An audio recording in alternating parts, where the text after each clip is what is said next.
Que Dieu vous bénisse. Je veux vous parler aujourd'hui de demander en grand. Lorsque Dieu a établi le plan de votre vie, il n'a pas seulement prévu ce dont vous avez besoin pour vous en sortir, pour survivre, pour endurer. Il a prévu plus qu'assez. Il est un Dieu d'abondance. Et nous voyons cela tout au long des Écritures. Lorsque Jésus a multiplié le repas du petit garçon, 5 pains et 2 poissons, après que des milliers de personnes eurent mangé, il est resté 12 paniers pleins. Et ce qui est intéressant, c'est qu'ils avaient compté les gens au préalable. Jésus savait combien il y avait de personnes dans la foule ce jour-là.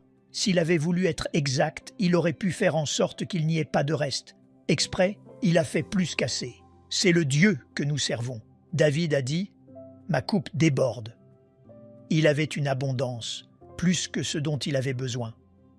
Oui, nous devrions remercier Dieu de ce que nos besoins soient satisfaits. Nous devrions être reconnaissants d'avoir assez. Mais ne vous arrêtez pas là.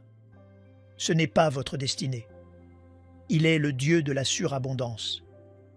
Il veut que vous ayez une abondance pour que vous puissiez être une bénédiction pour ceux qui vous entourent. Et c'est là que les Israélites ont manqué le but. Ils avaient été en esclavage pendant tant d'années qu'ils avaient été conditionnés à ne pas avoir assez, à joindre les deux bouts avec peine. Lorsque le Pharaon s'est mis en colère contre Moïse, il a ordonné à ses contremaîtres de faire en sorte que les Israélites fabriquent la même quantité de briques sans que la paille et le foin ne leur soient fournis. Je suis sûr que les Israélites ont prié. « Mon Dieu, aide-nous s'il te plaît à atteindre nos quotas. Mon Dieu, aide-nous s'il te plaît à trouver les matériaux dont nous avons besoin. » Ils ont prié avec une mentalité d'esclaves, avec un état d'esprit limité. Au lieu de demander à être libérés de leurs oppresseurs, ils demandaient à devenir de meilleurs esclaves. Au lieu de prier pour ce que Dieu leur avait promis, le pays où coule le lait et le miel, ils ont prié pour que Dieu les aide à mieux fonctionner dans leur dysfonctionnement. Demandez-vous aujourd'hui à devenir un meilleur esclave. Demandez-vous la vie abondante, débordante, plus que suffisante que Dieu a pour vous. Dieu dit que vous devez régner dans la vie, que vous êtes bénis et que vous ne pouvez pas être maudits, que tout ce que vous toucherez prospérera et réussira. Ne priez pas juste pour vous en sortir, pour endurer. Osez demander en grand. Demandez ce que Dieu vous a promis. Le rapport médical n'est peut-être pas bon. Ce n'est pas grave. Il y a un autre rapport. Mon Dieu, tu as dit que tu me rendrais la santé. Tu as dit que tu remplirais le nombre de mes jours. Peut-être avez-vous traversé une déception, un coup dur. Ne priez pas. Mon Dieu, aide-moi à gérer cette solitude. Mon Dieu, aide-moi à supporter cette dépression. C'est une mentalité d'esclave. Renverser la situation. Mon Dieu, tu as dit que tu me donnerais un diadème au lieu de la cendre, une huile de joie au lieu du deuil, que tu me rendrais le double pour cette situation injuste. Ou votre rêve peut sembler impossible. Vous ne voyez pas comment cela pourrait s'arranger. Mon Dieu, tu as dit que tes bénédictions me poursuivraient, que je suis entouré de faveurs, que le bonheur et la grâce m'accompagneront, que tu me donnerais ce que mon cœur désire. Enlevez les limites de Dieu et demandez en grand. Pas avec une mentalité d'esclave, pas avec un esprit limité.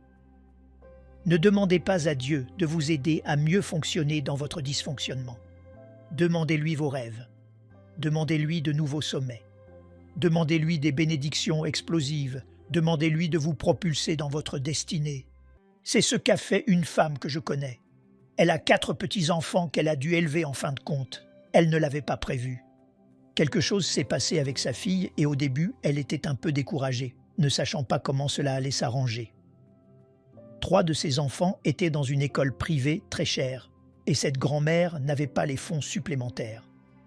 Elle aurait pu prier avec une mentalité d'esclave.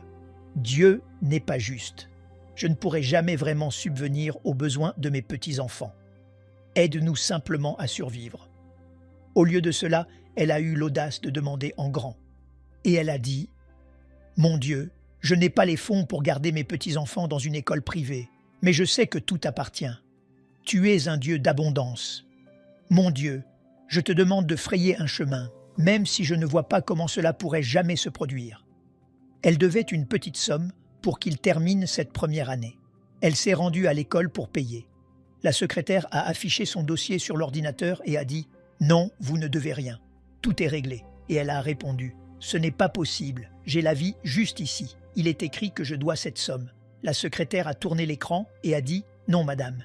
Il est écrit juste ici que les frais de scolarité de ces 3 enfants ont été payés non seulement pour le reste de cette année, mais jusqu'à la 8e année. » Un donateur anonyme s'était manifesté et avait tout payé d'avance pour les années à venir. Mes amis, Dieu peut faire en sorte que des choses que vous ne pourriez jamais réaliser se produisent. Il a déjà placé l'abondance dans votre avenir. Il a déjà préparé les bonnes personnes, les opportunités dont vous avez besoin, les portes qui doivent s'ouvrir et que vous ne pourriez jamais ouvrir par vous-même. Ma question est la suivante. Demandez-vous en grand ou laissez-vous vos circonstances, votre éducation, ou ce que quelqu'un a dit vous en dissuader? Si vous traversez la vie en ne priant que pour survivre, vous passerez à côté de la plénitude de votre destinée. Mais quand vous comprenez cela dans votre esprit, que le Dieu qui a insufflé la vie en vous, le Dieu qui vous a appelé, mis à part, couronné de faveur, est un Dieu de surabondance, un Dieu abondant, un Dieu débordant. Alors vous aurez cette audace de demander de grandes choses, pas seulement pour gérer l'addiction, mais pour être libéré de l'addiction. Pas seulement pour payer vos factures, mais pour être totalement libéré de vos dettes afin de pouvoir être une bénédiction pour les autres. Pas seulement pour voir votre enfant revenir sur le droit chemin, mais pour que Dieu l'utilise afin de marquer sa génération. Au chapitre 20 de Matthieu, Jésus marchait dans une ville et il y avait 2 aveugles sur le bord du chemin. Lorsqu'ils ont entendu toute cette agitation, ils se sont mis à crier « Jésus, aie pitié de nous !» Jésus s'est approché d'eux et leur a dit « Que voulez-vous que je vous fasse ?» Cela semblait être une question étrange. Il était évident qu'ils avaient besoin de quelque chose. Ils étaient aveugles. Pourquoi Jésus le leur a-t-il demandé? Il voulait voir ce qu'ils croyaient. Ils auraient pu dire « Jésus, nous avons juste besoin d'un peu d'aide ici. Nous sommes aveugles. Nous avons juste besoin d'un endroit un peu meilleur pour vivre. » S'ils avaient demandé avec une mentalité limitée, cela les aurait maintenus dans la défaite. Au lieu de cela, ils ont demandé en grand. Ils ont dit « Seigneur, nous voulons voir, que nos yeux s'ouvrent. » Ils disaient « Nous savons que tu peux faire l'impossible. » Lorsque Jésus a entendu leur requête, il a touché leurs yeux et instantanément, ils ont pu voir. Dieu nous pose la même question qu'il a posée à ces 2 aveugles. « Que voulez-vous que je fasse pour vous ?» Or, votre façon de répondre aura un impact considérable sur ce que Dieu fera. Ne dites pas « Mon Dieu, je veux juste passer à travers cette année. As-tu vu le prix du pétrole? Mon Dieu, ma famille est tellement dysfonctionnelle. Aide-nous juste à survivre. Mon Dieu, je n'aime pas mon travail. Aide-moi juste à le supporter. » Cela va limiter votre destinée. Faites comme ces aveugles. Osez demander en grand. « Mon Dieu, je veux être libéré de cette addiction. Mon Dieu, je veux rencontrer la bonne personne. Mon Dieu, je veux voir toute ma famille te servir. Mon Dieu, je veux créer ma propre entreprise. » Demandez vos rêves. Demandez des choses qui semblent même impossibles. Au chapitre 4 de Jacques, la version Louis II déclare « Vous demandez et vous ne recevez pas parce que vous demandez mal. » Ce mot « mal » dans la langue originale fait référence à ce qui est malade, faible, misérable. Lorsque nous demandons à devenir de meilleurs esclaves, c'est une prière malade. Lorsque nous demandons de nous en sortir, d'endurer, de survivre tout juste, c'est une prière faible, c'est demander mal. Dieu dit « J'ai créé l'univers entier. Tout m'appartient. Ne venez pas à moi avec une prière malade, une prière faible, en me demandant de vous aider à mieux vivre dans la médiocrité, à supporter les ennuis, à survivre 1 mois de plus. Non. Quand vous venez à moi, demandez en grand, en sachant que je suis le Dieu de la surabondance. Il dit « Demandez-moi de me manifester de manière spectaculaire dans votre vie. Demandez-moi de vous guérir de cette maladie. Demandez-moi d'accélérer vos objectifs. » Lorsque vous demandez en grand, Dieu appelle cela une prière saine. C'est alors qu'il dit aux anges « Mettez-vous au travail, libérez ma faveur, brisez ces chaînes, ouvrez de nouvelles portes. » Eh bien Joël, je prie simplement pour m'en sortir en ces temps difficiles. Les affaires tournent vraiment au ralenti. Puis-je le dire respectueusement? C'est une prière malade.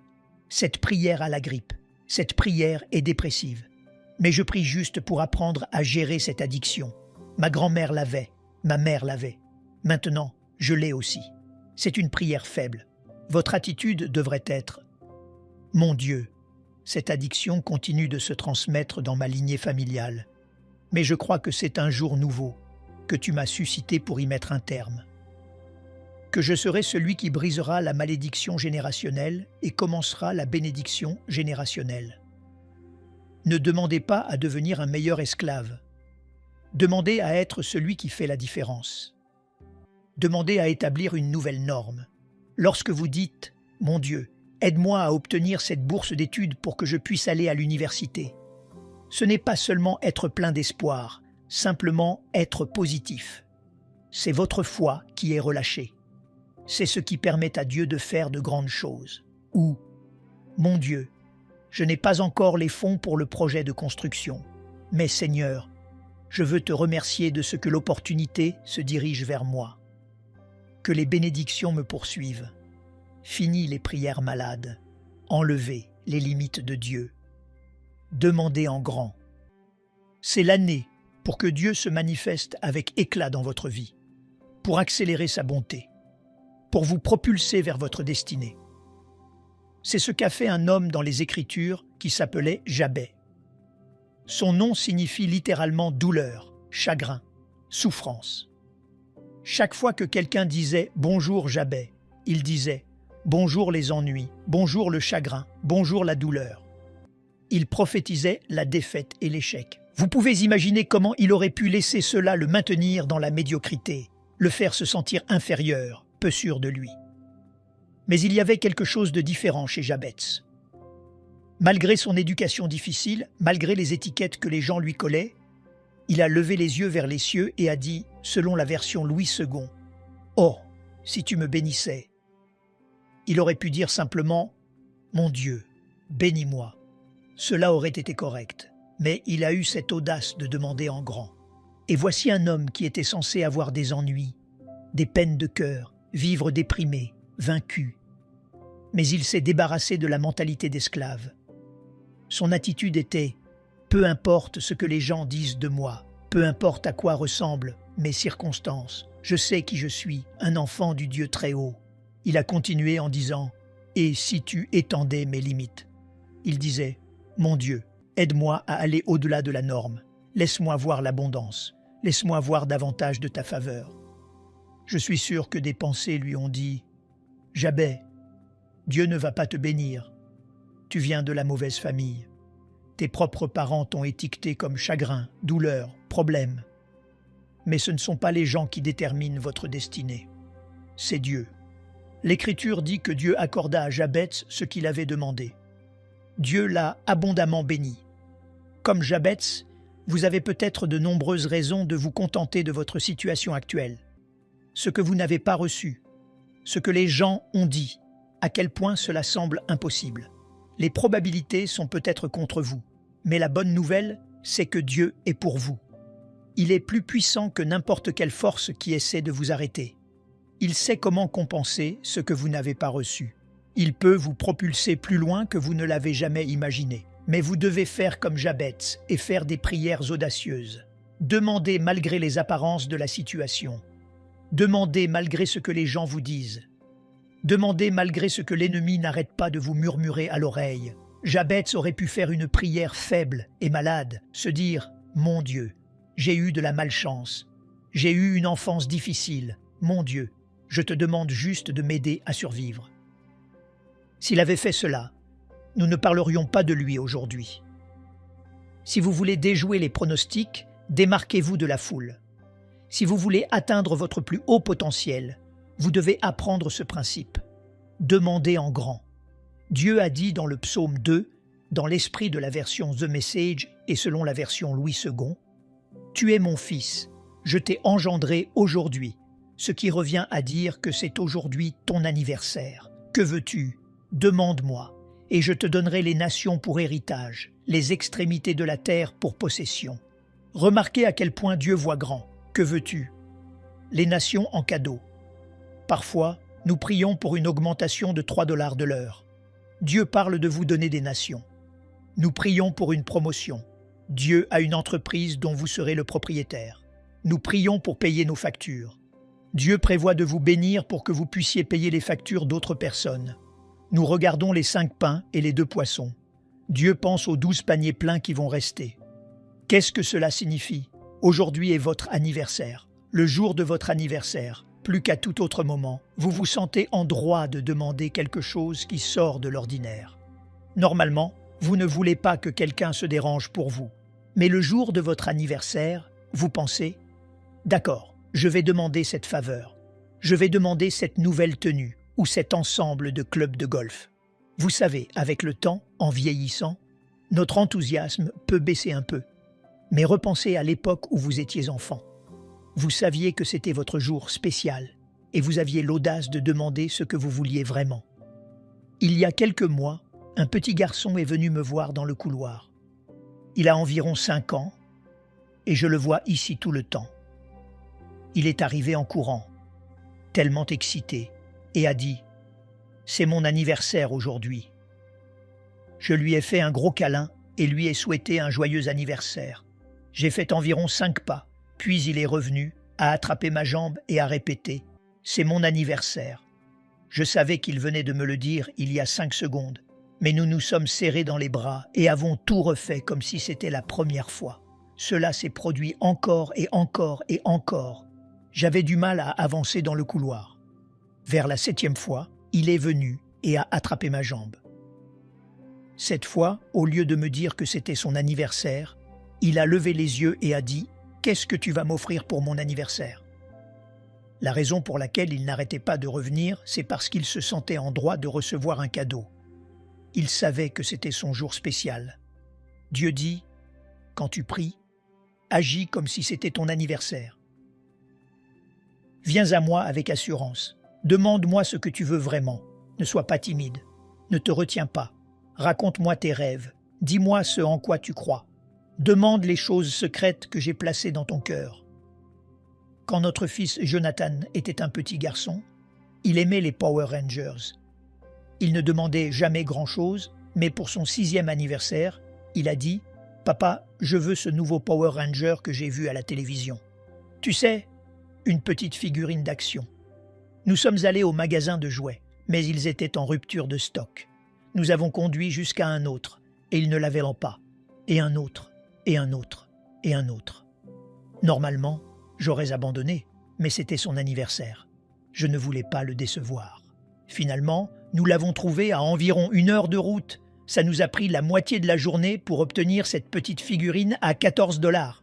Mais, en tant que père, ça ne m'a pas dérangé de faire un détour. Vous savez, en tant que parent, vous ferez n'importe quoi pour vos enfants, surtout le jour de leur anniversaire. À combien plus forte raison votre Père Céleste fera-t-il en sorte que des choses se produisent pour vous? Demandez-lui vos rêves. Demandez-lui de transformer cet enfant. Demandez-lui votre guérison. Vous ne dérangez pas Dieu. Eh bien, Joël, Dieu a des choses plus importantes à gérer que moi. Non, vous êtes la chose la plus importante pour Dieu. Vous êtes la prunelle de ses yeux. Vous êtes son bien le plus précieux.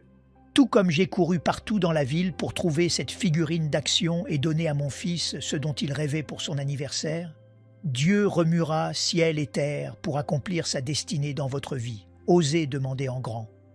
Trop souvent, au lieu de nous approcher de Dieu comme si c'était notre anniversaire, en croyant qu'il fera quelque chose de spécial, nous faisons tout le contraire. Joël, je ne peux pas demander ce que je veux vraiment. Ce ne serait pas bien, ce serait cupide, ce serait égoïste. L'Écriture déclare, selon la version Louis II, « Car il a plu à votre Père de vous donner le royaume. » Rien ne rend Dieu plus heureux que de vous voir devenir la personne que vous avez été créé pour être. Il est dit qu'aujourd'hui, c'est votre anniversaire. Remarquez qu'aujourd'hui est toujours au présent. Quand vous vous lèverez demain matin, Dieu vous dira « C'est aujourd'hui ton anniversaire.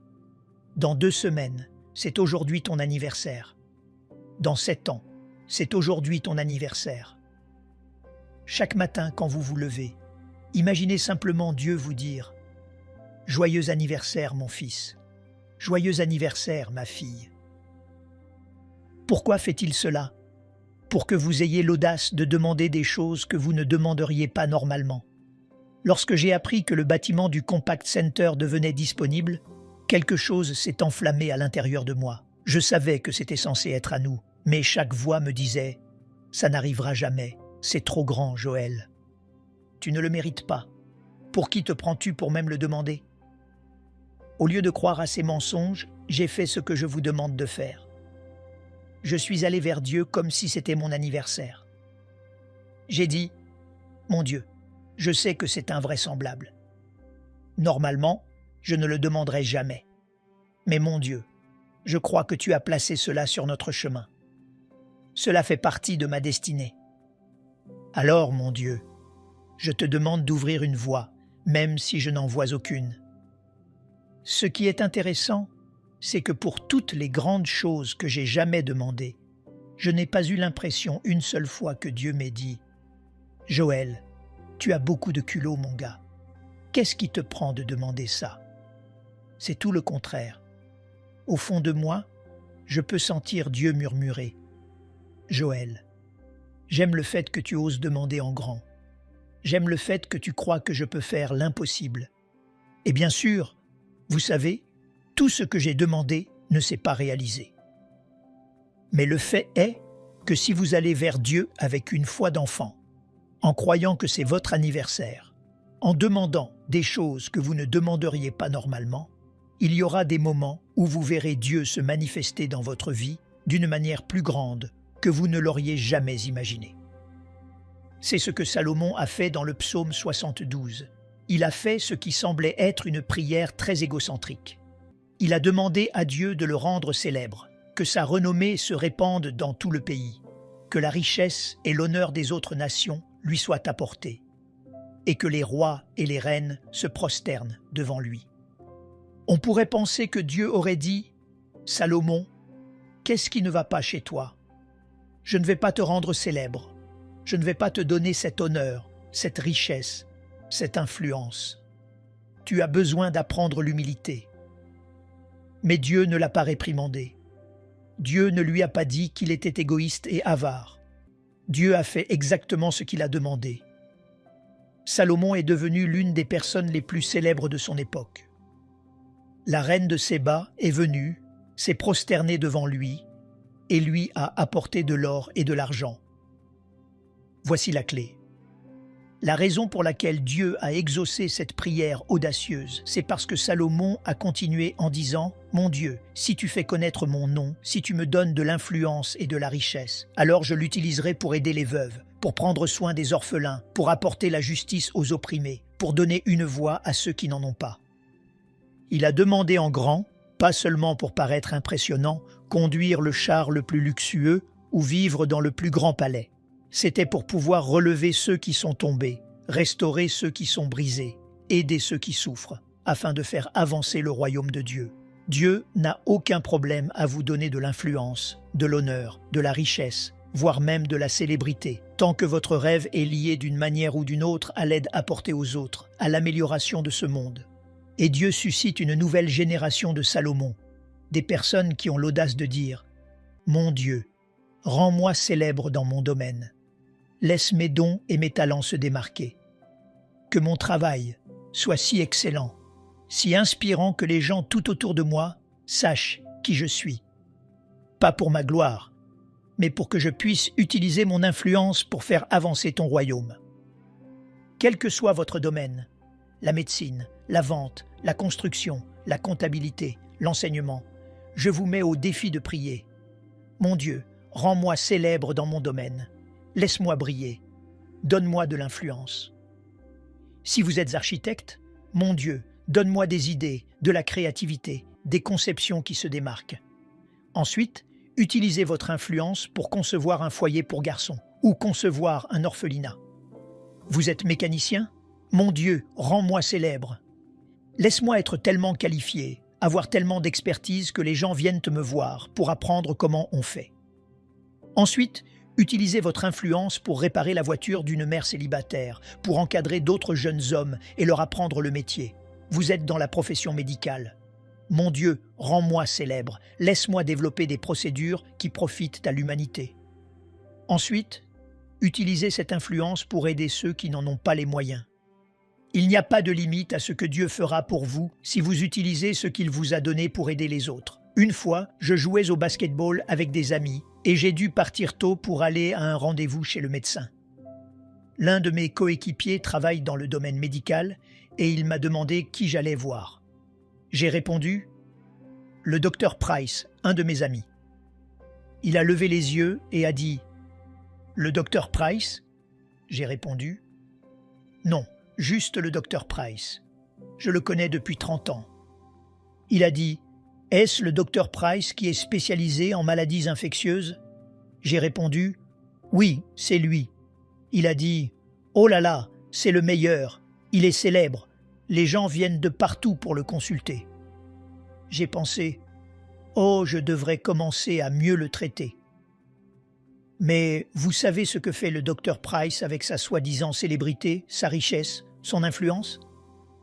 Il l'utilise pour aider les personnes dans le besoin dans les pays du tiers-monde. Chaque fois que vous vous retournez, lui et sa famille reviennent d'Afrique. L'organisation qu'il a fondée a fait don de plus d'1 milliard de dollars en fournitures médicales. Ils ont vacciné des millions d'enfants. Il y a quelques années, Tom Shoes lui a donné 1 million de paires de chaussures pour enfants. Le docteur Price n'aurait jamais rêvé d'être là où il est aujourd'hui. Dieu l'a rendu célèbre.